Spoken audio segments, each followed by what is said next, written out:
Hello and good morning everyone. I welcome you all at Reverse IS. I hope everyone is doing well. So today is 14th April 2024 and we are going to discuss important news and articles from The Hindu newspaper. So let's see what important news we got today to discuss. But before starting the video, for PDF join Telegram channel Eduverse IS. Link आपको description box में provided है. Make sure video को and तक देखें so that सारी important news आपकी यहाँ पर कवर हो. तो चलिए स्टार्ट करते हैं और देखते हैं आज हमें क्या क्या डिस्कस करना है. Okay, so now the first article is 17 Indians aboard Israeli cargo vessel seize by Iran. Actually Saturday की बात है, यहाँ पर कल की बात है. एक हम बात करते हैं किसकी, इजरायली एफिलेटेड कंटेनर वेसल था MSC एरिस. ओके, इसको यहाँ पर ईरान के जो रिवोल्यूशनरी गार्ड्स है on in the gulf of Hormuz में वहां पर उन्होंने क्या कर लिया, उसको सीज कर लिया है. अब इसमें हम बात करते हैं टोटल 25 क्रू मेंबर्स थे, उसमें से 17 कौन थे, आपके इंडियंस थे. और कुछ बात करते हैं 4 फिलीपींस थे, 2 पाकिस्तानी, 1 रशियन एंड 1 एस्टोनियन. तो अभी यहाँ पर बातचीत की जा रही है. यहाँ पर हम बात करेंगे कि इंडिया जो है India in touch with Iranian authorities through diplomatic channels in Tehran and Delhi seeking security and early release of Indian crew. तो यहाँ पर जो जितने भी यहाँ पे इंडियंस अभी हैं वहां पर उनकी जल्दी से जल्द रिलीज करने की, उनकी सिक्योरिटी और वेलफेयर की यहाँ पर बातचीत की जा रही है. और जो हमारी इंडिया है वो इरानियन अथॉरिटीज से यहाँ पर कंटिन्यूशन, जो जितने भी यहाँ पर डिप्लोमेटिक चैनल्स हैं उनके थ्रू यहाँ पर टच में है. ओके, सो अभी फर्दर हम यहाँ पर देखते हैं क्या होता है. अब देखिए इजराइल का यहाँ पर किसने क्या किया. अभी ये तो आपके लिए न्यूज थी, अपडेट थी कि ऐसा ऐसा हुआ है, लेकिन इससे आपके लिए यहाँ पर क्या निकल कर आ रहा है, यहाँ पर जो टेंशन है वो और ज्यादा आपके इंक्रीज हो रहे हैं. किसके बीच में, इजराइल और ईरान के बीच में. ओके, सो देखिए Iran Israeli tension cloud future of Indians hide for Israeli construction site. तो इसके लिए यहाँ पर इंडियंस को भी क्या हो सकता है, प्रॉब्लम हो सकती है. ओके, नाउ नेक्स्ट मूव करते हैं. So the next article is the cradle bond on off the Muria tribe. तो यहाँ पर हम किसकी बात कर रहे हैं, मुरिया ट्राइब की. अब ये न्यूज में है, that is why it is important for us. तो हम मुरिया ट्राइब के बारे में यहाँ पर देखते हैं. ओके, तो the tribe which has settled in the reserve forest of Andhra Pradesh still practice the customs of new borns father weaving a bamboo basket for the baby to sleep in for some months and then keep for life. अब actually इसमें यहाँ पे इनका एक ritual है, आप कह सकते हैं, ऐसा परफॉर्म किया जाता है कि जो न्यू बॉर्न बेबी होता है तो उस न्यू बॉर्न बेबी के लिए उसका जो फादर होता है, बैम्बू से वो लोग क्या करते हैं, एक बास्केट बनाते हैं. आप इस पिक्चर में देख रहे होंगे, ये जो बेबी एक बास्केट में यहाँ पे सो रहा है. तो उसका जो उनके जो बेबी का जो फादर होता है वो क्या करते हैं, अपने न्यू बॉर्न बेबी के लिए यहाँ पर बास्केट बनाते हैं और उस बास्केट को यहाँ पर सेवरल मंथ मतलब कि कुछ महीनों तक यूज किया जाता है और उस बास्केट को फिर लाइफ टाइम तक वो अपने पास रखते हैं यहाँ पर. तो ये एक तरीके से यहाँ पर कस्टम है इनका. लेकिन हम इस ट्राइब के बारे में देखते हैं. तो मेनली ये ट्राइब कहाँ पाई जाती है, आप ये देखिए, आपके लिए यहाँ पे 2 तरीके से है, आपको एक फैक्ट्स में यहाँ पर आप देख सकते हैं. सो स्टेट कौन कौन से स्टेट में, तेलंगाना, आंध्र प्रदेश, छत्तीसगढ़, उड़ीसा. इनको हम गुत्ती कोया भी के इस नाम से भी जानते हैं, कोयास. ओके, लैंग्वेज क्या है इनकी, कोया. कौन कौन से फेस्टिवल ये सेलिब्रेट करते हैं, तो समक्खा, सारालम्मा, जारकाता. एग्रीकल्चर की बात करते हैं, ये लोग पोडू फ्रॉम शिफ्टिंग कल्टीवेशन यहाँ पर परफॉर्म करते हैं. स्टेटस की बात करते हैं, has a status in Chhattisgarh में इन्हें ST का स्टेटस दिया गया है. इनके साथ इश्यूज क्या क्या है इन ट्राइब के साथ, so migration due to conflict between left wing extremist and state sponsored Salwa Judum. तो यहाँ पर क्या है, आपकी जो लेफ्ट विंग है एक्सट्रीमिस्ट की और जो स्टेट स्पॉन्सर्ड आपका साल्वा जुदुम है, इनके बीच में कन्फ्लिक्ट हो रहा है, जिसकी वजह से ये जो ट्राइब्स है वो क्या कर रही है, माइग्रेट कर रही हैं. और ये सबसे बड़ा इनके लिए क्या है, थ्रेट है. अभी साल्वा जुदुम क्या है, इसके बारे में हम देखते हैं. A group of tribal person mobilise for resistance among out lord arm Naxalite. तो मतलब एक तरीके से नेक्सलाइट की तरह है. इसमें यहाँ पर सुप्रीम कोर्ट का जजमेंट भी आया था इन 2011 in Nandini Sundar and other words state of Chhattisgarh. The Supreme Court declared that the Salwa Judum unconstitutional and order the Chhattisgarh government to disband it immediately. तो यहाँ पर सुप्रीम कोर्ट का ऑर्डर आया था कि आपका जो साल्वा जुदुम है वो कैसा है, अनकॉन्स्टिट्यूशनल है और इसे यहाँ पर बैन किया जाए. ओके, तो ये साल्वा जुदुम क्या है, एक ट्राइबल ग्रुप का यहाँ पर ग्रुप ऑफ ट्राइब्स हैं जिसमें ये पर्सन को मोबिलाइज करते हैं, रजिस्ट करते हैं कि जो ये नेक्स्ट स्लाइड की तरह मतलब एक तरीके से आपका क्या करते हैं, काम करते हैं। देखिए यूपीएससी में 2021 का ये क्वेश्चन है, प्रीवियस ईयर का क्वेश्चन है। आप लोग इस क्वेश्चन को आंसर करने की यहाँ पर कोशिश करेंगे। So at the national level which ministry is the nodal agency to ensure effective implementation of the Scheduled Tribe and other traditional forest dwellers recognition of Forest Right Act 2006। तो यहाँ पर हम नेशनल लेवल की बात कर रहे हैं। कौन सी आपकी जो नोडल एजेंसी है यहाँ पर हमारे जो फॉरेस्ट राइट्स एक्ट 2006 का यहाँ पर इम्प्लीमेंटेशन करती है। तो आपके पास ऑप्शन है ministry of environment, forest and climate change, ministry of Panchayati Raj, ministry of rural development, ministry of tribal affairs. तो इसमें से करेक्ट आंसर क्या है आप लोग कॉमेंट सेक्शन में कॉमेंट करके यहाँ पर बताएंगे। नाउ नेक्स्ट मूव करते हैं। So the next article is, देखिए आज के साइंस सेक्शन में यहाँ पर इतने ज़्यादा इंपॉर्टेंट आर्टिकल्स नहीं हैं। हम यहाँ पर जो छोटे छोटे आपके कुछ स्नैपशॉट्स हैं इनके बारे में डिस्कस कर लेते हैं।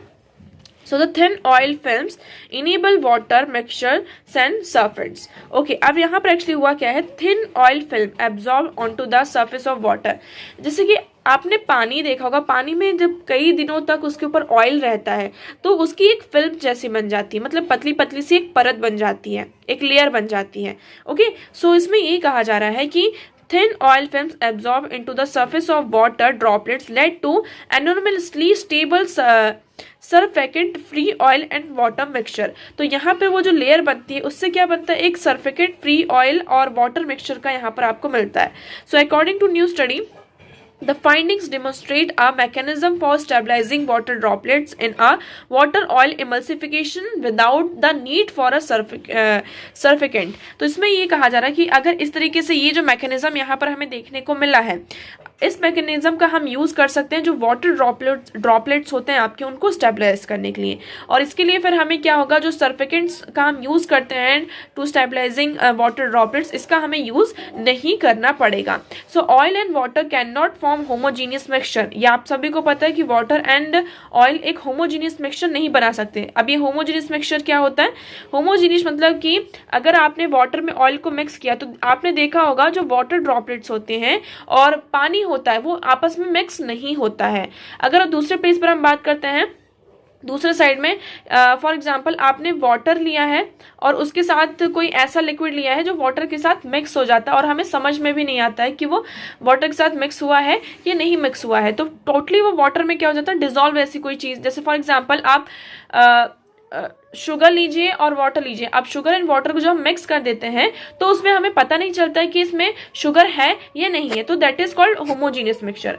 लेकिन अगर हम वाटर एंड ऑयल को लेते हैं और उसको मिक्स करते हैं, है ना, वाटर एंड ऑयल को जब हम मिक्स करते हैं तो उससे जो मिक्सचर बनता है इट इज हेट्रोजीनियस, मतलब उसमें जो वाटर और आपका ऑयल है वो दोनों यहाँ पर अलग अलग होता है। So instead when combined an emulsion is form, तो यहाँ पर एक इमल्शन क्या होता है आपका, फॉर्म होता है। Okay, now next one is patient skin microbiome में कॉज सर्जिकल इन्फेक्शंस। अब इसमें ये कहा जा रहा है कि देखिए एक होता है इन्वायरमेंटल कंटेमिनेशन की, इन्वायरमेंट से क्या हो रहे हैं आपके जो माइक्रोबायोम्स हैं वो हमारी बॉडी में आ रहे हैं और हमें इन्फेक्ट कर रहे हैं। जैसे कि हमें कोई कट वगैरह लग जाता है तो हम उसे कहते हैं कि उसे अच्छे से क्लीन कर लेना चाहिए। अदरवाइज यहाँ पर क्या होते हैं, इन्वायरमेंट में बहुत सारे आपके ऐसे छोटे छोटे माइक्रोबायोम्स प्रेजेंट हैं जो कि उसको हार्म कर सकते हैं और हमारे लिए वो प्रॉब्लमेटिक बन सकता है। But here what we are saying here, many surgical infections में originate from the patient's own skin microbiome. But इसमें ये कहा जा रहा है कि जैसे आपकी मान लो सर्जरी हुई है, कट लगा है, कुछ भी आपने कुछ दिनों में देखा होगा कि कभी कभी वो ऑटोमेटिकली वहाँ पर डिस्टर्ब हो जाता है। क्यों होता है, उसमें इन्फेक्शन हो जाता है। तो इसमें ये कहा जा रहा है कि जो हमारी बॉडी में, हमारे स्किन में जो माइक्रोबायोम्स होते हैं वो रिस्पॉन्सिबल होते हैं sometimes for the surgical infection, okay, rather than from environmental contamination. So as per a new analysis of 204 recipients of spinal surgeries, तो यहाँ पर 204 जो स्पाइनल सर्जरीज हुई हैं उसमें हमने ये पूरा एनालिसिस किया और उसके बाद हमें ये सारी चीज़ें पता चली। सो genomic comparison revealed that 86% of surgical infections involving a range of bacterial species originated from the bacterial strain that were already in the microbiome before surgery। तो उसमें ये कहा जा रहा है कि हमने यहाँ पे स्टडी की और कंपैरिजन किया कि सर्जिकल इन्फेक्शन में कौन सा बैक्टीरिया का स्ट्रेन कैसा है। उसके बाद हमें ये पता चला कि जो ऑलरेडी बॉडी में प्रेजेंट थे आपके माइक्रोबायम्स, तो आफ्टर सर्जरी उन्हीं का स्ट्रेन था और उन्होंने क्या किया, यहाँ पर इन्फेक्शन को फैलाया। So also 59% of isolate studies registered that preventative antibiotics given before surgery, hinting that such bacteria were already present। तो यहाँ पर यह भी कहा जा रहा है कि हमने क्या किया है, एंटीबायोटिक्स भी दिए हैं, प्रिवेंटिव एंटीबायोटिक्स सर्जरी के पहले, कि उन्हें कोई भी इस तरीके का इन्फेक्शन ना हो। लेकिन हमें यहाँ पर पता चला कि वो बैक्टीरिया क्या थे, पहले से ही प्रेजेंट थे। मतलब वो bacteria after providing them antibiotics still they were present in the body and creating a surgical infection. Okay, so I hope आपको ये क्लियर होगा। Now next one is particles that mimic platelets staunch traumatic bleeding। So scientists have designed artificial ultra soft particle that can mimic the blood clotting properties of platelets to staunch heavy bleeding from trauma in rodents and pig। तो यहाँ पे देखिए क्या बताया जा रहा है, actually यहाँ पर आप देखेंगे कि साइंटिस्ट ने क्या किया है, एक artificial ultra soft particles design किए हैं, है जो कि क्या कर सकते हैं, जैसे कि हमारी बॉडी में ब्लड क्लॉटिंग होती है, ब्लड क्लॉटिंग, लेकिन कई बार क्या होता है कि कभी कभी किसी को ब्लड क्लॉटिंग नहीं होती है, तो उस प्लेस पर हम क्या कर सकते हैं, इन पार्टिकल्स का यूज़ कर सकते हैं, जो कि हमारी बॉडी में क्या करेगा, ब्लड क्लॉटिंग करेगा। हमारी बॉडी में नहीं, स्पेशली ये पिग्स और डॉडेंट्स के लिए है कि जब कभी भी उनको अगर हैवी ब्लडिंग होती है, सो उनसे हम क्या कर सकते हैं, स्ट्रोमा से उनको सेव कर सकते हैं। So their platelets like particle offer advantages over traditional platelets infusion that could make them more viable outside of the hospital, such as a longer shelf life, lower risk of contamination। So the new platelets like particles are based on highly deformable microangel। तो ये बहुत ही आपके छोटे छोटे होंगे और आपके blood platelets के साथ मिक्स कर दिए जाएंगे, जिससे कि ये क्या करेंगे, आपकी ब्लड क्लॉटिंग की में हेल्प करेंगे। Okay, now next article is why is there a WHO alert on viral hepatitis. अब आप लोगों ने यहाँ पे हेपेटाइटिस के बारे में सुना होगा, नहीं सुना, चलो आज हम डिस्कस करते हैं। ओके, पहले हम यहाँ पर देखिए रिपोर्ट देखते हैं, उसके बाद आपको पता चलेगा। India accounted for 11.6% of total virus hepatitis burden globally इन 2022। 2022 की बात है। यहाँ पर अगर हम हेपेटाइटिस डिसीज का बर्डन देखते हैं तो इंडिया इसमें कितना अकाउंट करता है, 11.6%। ये छोटा नंबर नहीं, बहुत बड़ा नंबर है आप लोगों के लिए, ठीक है। Making it the country with the second higher disease load after China. After China यहाँ पर इंडिया का बन जाता है सेकंड हाईएस्ट, जहां पर आपको हेपेटाइटिस के केस देखने को मिलेंगे। ओके, सो ये आपकी वर्ल्ड हेल्थ ऑर्गेनाइजेशन की ग्लोबल हेपेटाइटिस रिपोर्ट 2024 के द्वारा बताया गया। Bangladesh, China, Ethiopia, India, Indonesia, Nigeria, Pakistan, Philippines, Russian federation and Vietnam collectively shoulder nearly 2/3 of the global burden of hepatitis B and C. तो यहाँ पे ये कंट्रीज क्या करती हैं, पूरी दुनिया में जितने भी अगर 100% केस है तो इसका जो 2/3 है वो कौन, ये सारी कंट्रीज यहाँ पर आपकी है। रिपोर्ट में क्या हाईलाइट किया गया है कि ये क्या है, आपकी second leading infectious cause of death globally. इसकी वजह से यहाँ पर मतलब ये सेकेंड आपकी ऐसी बीमारी है, सेकेंड नंबर पर आपकी ऐसी बीमारी आ जाती है जिसकी वजह से यहाँ पर लोगों की जान जा रही है। 1.3 मिलियन पीपल, मतलब 1.3 मिलियन लोगों की जान हर साल जा रही है due to this disease. The same as tuberculosis top infectious killer. और इसके पहले आपका कौन सा आ जाता है, ट्यूबरकुलोसिस आ जाता है। न्यू डेटा यहाँ पे एस्टिमेट करता है 187 countries shows that number of death from viral hepatitis increase from 1.1 million to 1.3 million. तो यहाँ पर इसमें ये कहा जा रहा है 187 कंट्री से डेटा आया है। पहले यहाँ पे केसेस थे 1.1 मिलियन, अब बढ़कर कितने हो चुके हैं, 1.3 मिलियन इन 2022। ओके, सो इतना आपको यहाँ पर क्लियर है। अब देखिए व्हाट इज हेपेटाइटिस, इसके बारे में समझते हैं। हेपेटाइटिस एक inflammation of the liver that is caused by the variety of infectious virus and non infectious agent leading to range of health problem, some of which can be fatal. अब देखिए यहाँ पर अभी हम थोड़ा छोड़ते हैं। अब हम बात कर लेते हैं किसकी, इस डिसीज के बारे में कि हेपेटाइटिस होता क्या है, पहले इसको समझते हैं। अगर आपको ये समझ में आ गया तो वो पूरा आर्टिकल आपको समझ में आ जाएगा। उसमें फिर एक चीज और बताई गई है कि इंडिया इतना वल्नरेबल क्यों है, क्योंकि इसके कुछ रीजंस है। अभी हम उन रीजंस को पढ़ेंगे, पहले हम बात करते हैं। सो हेपेटाइटिस क्या है, एक इन्फ्लेमेटरी कंडीशन है of the liver. It disturb various metabolic processes such as bile production, excretion, fat and protein metabolism, activation of enzyme, synthesis of proteins. तो इसमें क्या होता है, जैसे कि हमारा बाइल का जो प्रोडक्शन होता है, एक्सक्रीशन और फैट और प्रोटीन का जो मेटाबॉलिज्म होता है, इसमें बहुत ज़्यादा डिस्टर्बेंस होती है। हमारी बॉडी में बहुत सारे एंजाइम्स होते हैं, यू ऑल नो दैट। उनके एक्टिवेशन में वो एंजाइम्स एक्टिवेट ही नहीं होते हैं और हमारे बॉडी में जो प्रोटीन का सिंथेसिस होता है वो भी नहीं होता है। So it can B acute. आपको देखने में तो थोड़ा सा लग रहा होगा कि इसमें नॉर्मल क्या होता है, आपकी जॉन्डिस जैसे आपको सिम्टम्स दिखाई देते हैं, फीवर, वॉमिटिंग, ये सारी चीजें होती हैं। लेकिन अगर ये 6 मंथ से ज्यादा चलता है, ये सारी चीजें आपकी क्या है, 6 मंथ से ज्यादा चलता है, तब आपको यहाँ पर क्या होना होगा, थोड़ा सा अलर्ट होना होगा। सो देखिए, अगर हम हेपेटाइटिस की बात करते हैं, ये आपके टोटल कितने टाइप्स के होते हैं, 1 2 3 4 5 6। ओके, ये आपको याद रखना है। हेपेटाइटिस ए की बात करते हैं। It is an infectious disease of liver that is caused by hepatitis A virus. It is an acute and in most cases symptoms could not be recognise mainly in young people. इसके जो symptoms होते हैं ना, mainly हम इसे recognise ही नहीं कर पाते। इसके जो सिम्टम्स है, लाइक वॉमिटिंग हो रहा है, नोजिया हो रहा है, फीवर है, आपके पेट में दर्द होता है, जॉन्डिस और वीकनेस, ये सारी चीजें होती हैं। सो सेफ एंड इफेक्टिव वैक्सीन, लेकिन हेपेटाइटिस बी के लिए यहाँ पर हमारे पास क्या है, वैक्सीन अवेलेबल है, जिससे कि हम हेपेटाइटिस ए को प्रिवेंट कर सकते हैं। सेकेंड हम बात करते हैं हेपेटाइटिस बी की। ये भी आपका सेम है, ये आपका हेपेटाइटिस बी वायरस से होता है। It is contracted through the flat tired won't contact with blood, saliva, flood and infectious body. तो अगर इसमें एक्चुअली ये क्या होता है, इसमें भी आपके जो सिम्टम्स है, आपको थकान बहुत ज़्यादा होती है, जॉन्डिस और एब्डोमिनल पेन होता है। लेकिन ये आपका थोड़ा, आपका अगर किसी इन्फेक्शियस पर्सन के कॉन्टेक्ट में आप आते हैं तो ये आपको स्प्रेड हो सकता है। ये भी आपकी वैक्सीन के थ्रू प्रिवेंटेड है। फिर आता है आपका hepatitis C, hepatitis D and hepatitis E. Okay, so ये भी आपका सेम है। ये हेपेटाइटिस सी से होता है।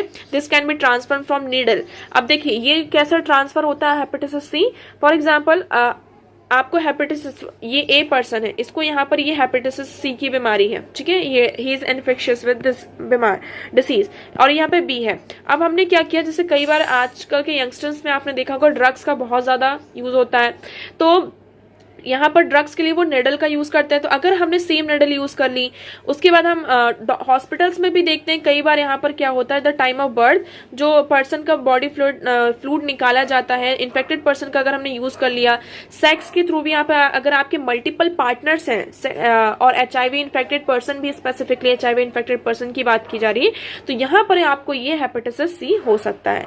So there is currently no effective vaccine against hepatitis C. यहाँ पर हेपेटाइटिस सी के लिए अभी करंटली कोई वैक्सीन नहीं है, बट ट्रीटमेंट इज अवेलेबल। यहाँ पर पूरा ट्रीटमेंट इसका अवेलेबल है।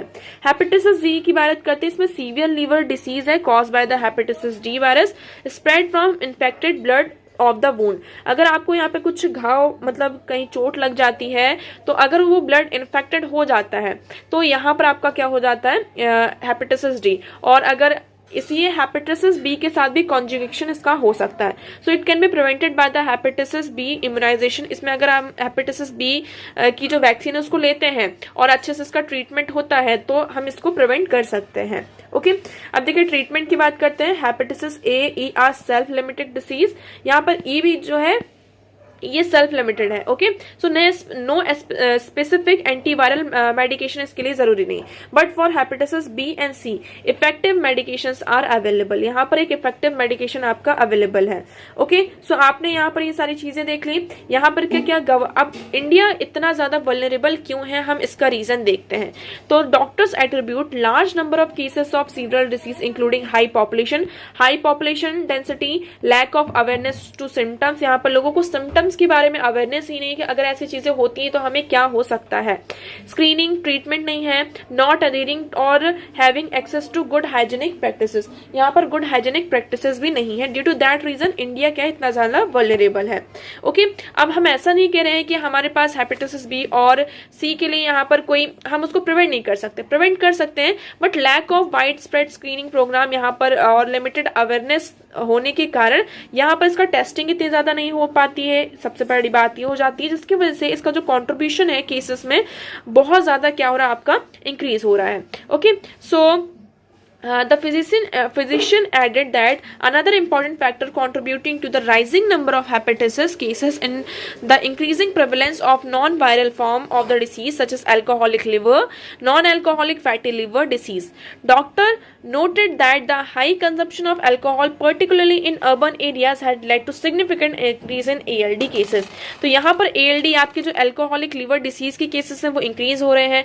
ऑलरेडी आपका लीवर खराब है और उसके बाद भी यहाँ पर जो चांसेस होते हैं इस डिसीज के स्प्रेड होने के वो और ज्यादा बढ़ जाते हैं। Okay, so high risk behaviour like use of IV drugs, यहाँ पर हम जैसे हमने बात किया अभी ड्रग्स का ज्यादा यूज करना, sharing injections while using IV drugs, sexual behaviour, multiple sex partners और male to male sex is very high risk factor for these hepatitis B and C infections. अब हम इसे प्रिवेंट कर सकते हैं, तो yes we can prevent this, but problem कहाँ आ जाती है कि यहाँ पर इतनी सारी चीजें होने के बाद भी हमारे पास क्यूरेबल मेडिसिन अवेलेबल होने के बाद भी हम यहाँ पर इसको इंश्योर नहीं करवा पा रहे हैं। क्यों? क्योंकि हम इन चीजों के बारे में अभी अवेयर ही नहीं, बहुत ज्यादा हमें इसमें क्या चाहिए, अवेयरनेस की जरूरत है। सो इंडियन गवर्नमेंट यहाँ ने क्या किया, आपका 2002 और 3 में chronic hepatitis B infections vaccine यहाँ पे चाइल्डहुड में ही इम्यूनाइज का प्रोग्राम यहाँ पे स्टार्ट किया 2011 और 12 में। रिपोर्ट ने ये कहा है कि हमें इसमें क्या चाहिए, ये जो आपका हेपेटाइटिस है ये एपिडेमियोलॉजी सर्विस कवरेज की जरूरत है। इसमें जो प्रोडक्ट्स हैं आपके, देखिए मेडिसिन, इसका जो मेडिकेशन है ट्यूबरकुलोसिस की तरह इतना ज्यादा मतलब कि कॉस्टली नहीं है। हम इसको प्रॉपर्ली अगर गवर्नमेंट प्रोवाइड करती है ना, इसेंशियल्स प्रोवाइड करती है, तो हम इस डिसीज से छुटकारा पा सकते हैं। लेकिन गवर्नमेंट इसमें क्या हो जाती है आपकी, अच्छा ज्यादा यहाँ पे कवरेज नहीं हो पा रहा है। सो देखिए वे फॉरवर्ड क्या है, mother to child transmission is responsible for most new infections in India, elimination of hepatitis B require extensive treatment coverage, immunising and protecting every newborn, ending any discrimination against patients. तो यहाँ पर हमें ये सारी चीजें करनी होंगी। उसके बाद यहाँ पर हमें जो अफोर्डेबल जेनरिक मेडिसिन हैं वो अवेलेबल कराना होगा। Many countries fail to procure them at lower price.